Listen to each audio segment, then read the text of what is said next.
custo de vida, emprego e desemprego, cesta básica, tarifas públicas, salário mínimo. Agora, na Brasil Atual, a análise do DIEESE. E nós vamos conversar agora com o diretor técnico do DIEESE, Fausto Augusto Júnior. Bom dia, Fausto. Bom dia, Glauco. Bom dia a todos. Fausto, ontem nós tivemos uma ótima notícia que foi a aprovação pelo Senado em primeiro turno do novo Fundeb, tornando permanente e também garantindo aí um maior aporte de recursos da União, entre outras conquistas, como também a manutenção do custo aluno-qualidade. Como é que você viu essa vitória, Fausto? Bem, Glauco, hoje é um dia bastante especial, né? Porque hoje deve ser promulgado pelo Congresso Nacional, depois da aprovação de ontem pelo Senado, do novo Fundeb. E agora é um Fundeb permanente, ou seja, ele vai para o texto constitucional, ele vai sem prazo, né? Lembrando que o Fundeb até então ele tinha prazos aí, o prazo vencia esse ano, o prazo de 10 anos, agora ele passa a incorporar o texto da Constituição e assim passa a dar mais segurança para garantir os recursos que vão, de certo modo, financiar a educação para o próximo período.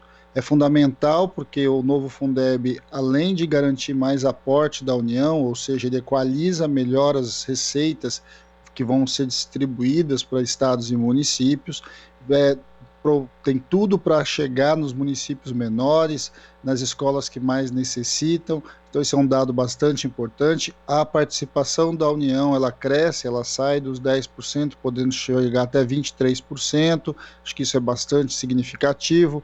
Além disso, garante também que 70% dos recursos sejam destinados ao pagamento dos profissionais da educação. Lembrando sempre, né, Glauco, que educação se faz sim com escola, se faz com livro didático, com material, mas se faz principalmente com pessoas. Então, a garantia ali de um percentual na casa dos 70% vinculados aos profissionais da educação é bastante significativo. É por ali que vai se garantir o piso nacional do magistério, é por ali que vai se garantir minimamente os planos de carreira dos professores e, de alguma forma, a gente tem uma boa perspectiva aí para a educação para os próximos anos, para os anos que vão se seguir.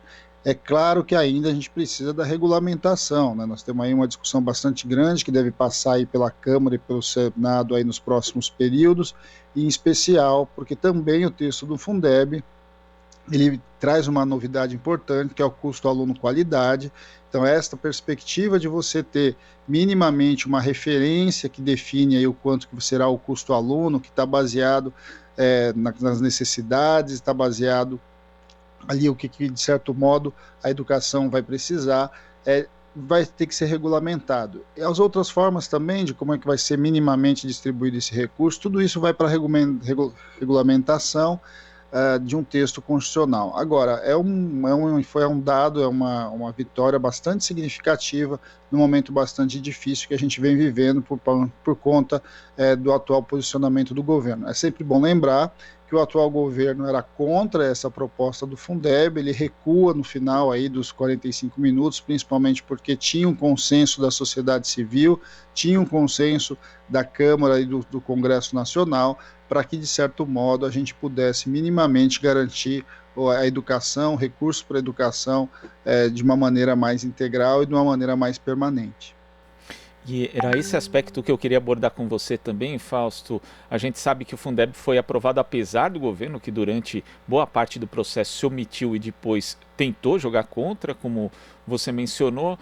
Nessa onda que a gente tem de retrocessos e de tentativas de retiradas de direitos, você acha que a aprovação do Fundeb, a mobilização em torno dele de diversas entidades, como a Campanha Nacional pelo Direito à Educação e outras, pode servir de exemplo também para outras lutas que devem ser empreendidas, aí, principalmente contra essa questão da retirada de direitos?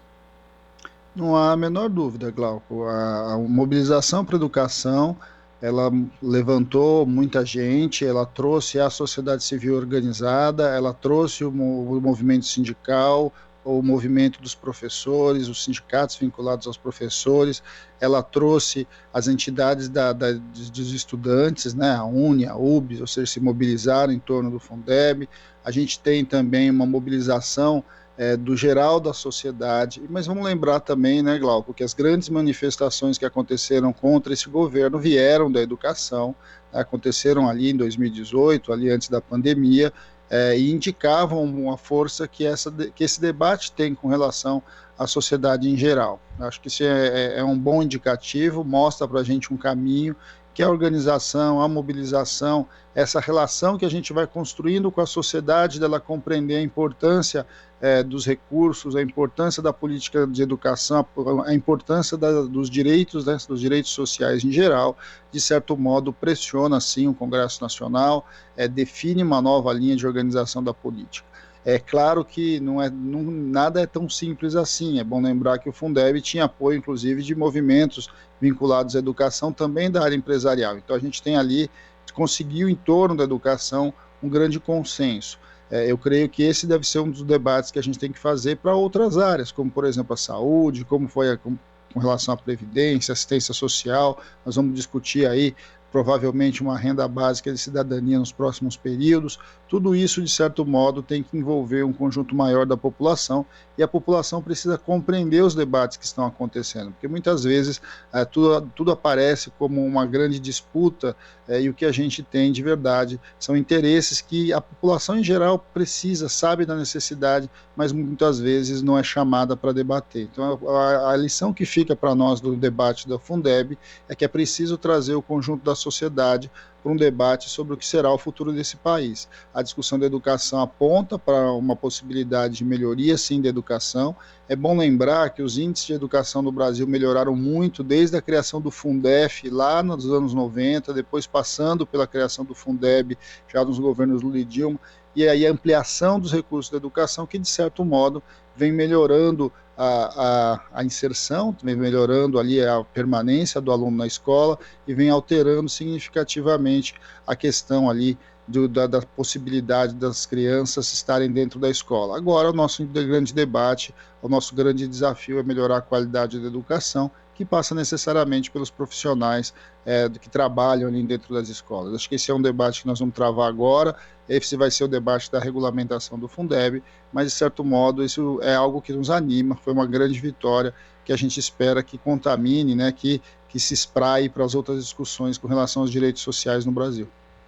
Sem dúvida, Fausto, a gente vê também a diferença, né, de quando você tem um processo que de fato consolida a participação social e a discussão em torno de um texto, e quando você tem coisas que são simplesmente atropeladas, né? Por exemplo, a gente teve a aprovação de uma reforma trabalhista, né, há alguns anos, totalmente atabalhoada, sem discussão nenhuma. A própria reforma da Previdência também teve muito pouco debate, muito pouca participação da sociedade civil, e agora a gente tem aqui um exemplo, né? Isso deveria ser um parâmetro até para o Congresso Nacional. Sem dúvida, Glauco. É bom lembrar que nós estamos discutindo o Fundeb faz mais de um ano, né? O início das discussões sobre o Fundeb tem mais de um ano. Ele passou por várias instâncias, passou pelos estados, a mobilização social, de certo modo, levou o debate da educação para todos os setores da sociedade. De alguma forma, essa discussão chegou nos estados e municípios, em especial nos municípios menores, que eram os municípios que mais risco tinham, né? Porque o Fundeb acabava no final desse ano, e se acabasse, grande parte, cerca de 90% dos municípios seriam atingidos, em especial os que com menor renda. Então, assim, foi uma mobilização bastante importante. Ela envolveu um conjunto diverso da sociedade, né? Como eu lembrando, pegando professores, pegando alunos e pegando os pais, a sociedade em geral, e todos aqueles que pensam em educação e que pensam de alguma forma o futuro do país. É um exemplo do ponto de vista da discussão, mas também ele coloca para nós uma série de desafios, né? E talvez o grande desafio é que a gente compreenda melhor o papel dos direitos sociais, como os direitos sociais fazem parte do nosso processo civilizatório, algo que foi construído a partir da Constituição de 88 e que precisa continuar. Nós estamos no meio da pandemia, nós estamos com uma taxa de mortalidade bastante grande, nós somos o segundo país em mortalidade em relação à pandemia, mas se não fosse o SUS, se não fosse o Sistema Único de Saúde, que é uma outra ponta aí dos nossos direitos sociais, certamente a condição estaria bem pior, em especial entre os mais pobres. Então, programas que são vinculados a esse tipo, como a educação e saúde, de certo modo é interesse de todos, interesse em especial daqueles que mais precisam, daqueles que estão na base da pirâmide social, e é fundamental, então, que a sociedade se mobilize. Acho que esse é uma boa lição, é um bom processo de como a gente encaminha as discussões, as grandes discussões do país, e a gente espera que a gente consiga levar este modelo para outras grandes discussões que a gente tem para enfrentar aí no próximo período. Tá certo, Fausto. Muito obrigado pela sua participação aqui no Jornal Brasil Atual e até a próxima. Até a próxima. Bom dia a todos novamente, Glauco. Bom dia. Conversamos aqui com o diretor técnico do Diese, Fausto Augusto Júnior. Esta é a Rádio Brasil Atual.